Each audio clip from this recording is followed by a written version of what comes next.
At first, no one understood where the sound was coming from. It wasn't loud, not a crash, not a bang, just a soft, steady whisper, like paper breathing, deep beneath an old city past the subway tunnels, past the forgotten pipes. There was a library no human had seen in centuries. Shelves stretched endlessly, packed with books no one remembered writing.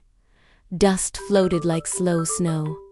Time itself felt paused. And inside the walls, between those ancient pages, lived a tiny silverfish named Leo. He was small, even for a silverfish, quick, yes, but quiet in a way that made the world feel bigger than it already was. He had never seen the surface, never seen sunlight. His entire world was ink, paper, and the endless rustle of stories. But something had changed.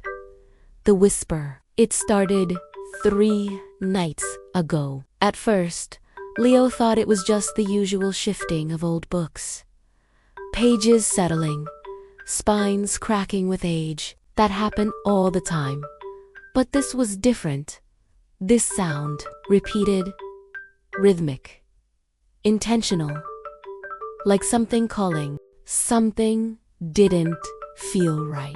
Leo paused on the edge of a torn page, his tiny legs trembling as the whisper passed again through the shelves. He had spent his life avoiding the deep stacks, the oldest part of the library. Every creature down here knew the rule. Don't go where the books don't end, because no one who went too far ever came back. Still, the sound was coming from there, and for the first time in his small, hidden life, curiosity felt stronger than fear.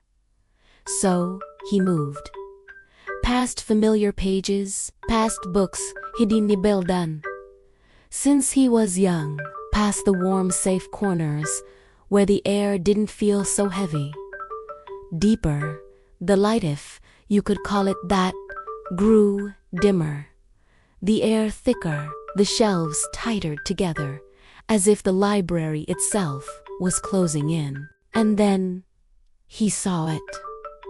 A book that wasn't like the others. It wasn't dusty. It wasn't crumbling. It was glowing, softly, like moonlight trapped in paper. Leo froze. The whisper was coming from it. No, not from it. From inside it. For a moment, he almost turned back. This wasn't his world. Not really. He was just a small creature meant to survive, to hide, to nibble, and move on. But then the whisper changed. It sounded tired, lonely, and that feeling he understood. So slowly, carefully, Leo climbed onto the glowing cover. The moment his tiny feet touched it, the book opened. Not gently, not naturally. It unfolded, pages flipping faster and faster, wind rushing out from nowhere, pulling him in. And suddenly, he wasn't in the library anymore. He stood in a vast, empty place made of floating words. Sentences drifted like clouds. Letters fell like rain. Stories half-written, twisted in the air, unfinished and fading. And at the center of it all was a voice.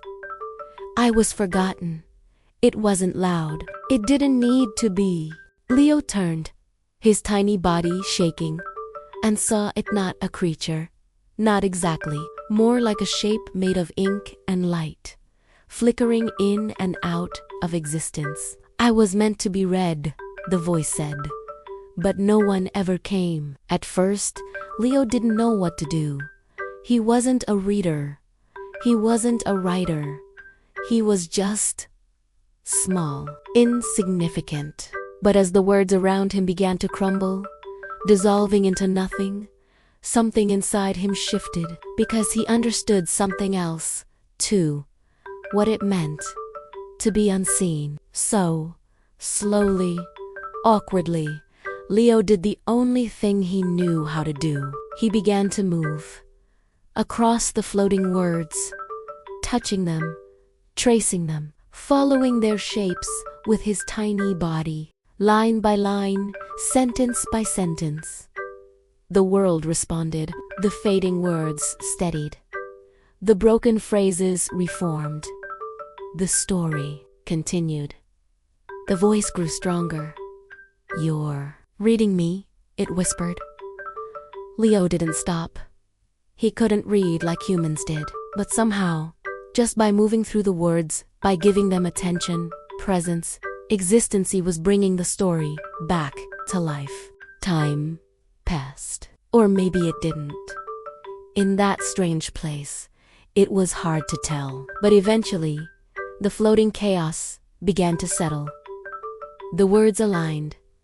The story completed itself. And then, silence. Warm, full, peaceful. The glowing shape soft. "Thank you," it said. And just like that, Leo was back. The library returned around him. Dust, shelves, stillness. The glowing book beneath him slowly dimmed until it looked like every other old, forgotten book. Except now, it felt different, not lonely anymore. Leo stood there for a long time. No one else knew what had happened. No one came looking. The library remained hidden, quiet, endless. But something had changed. From that day on, Leo didn't stay in the safe places. He wandered deeper, further, listening. Because sometimes, in the silence between the shelves, he could still hear it. Another whisper, another forgotten story, waiting to be found.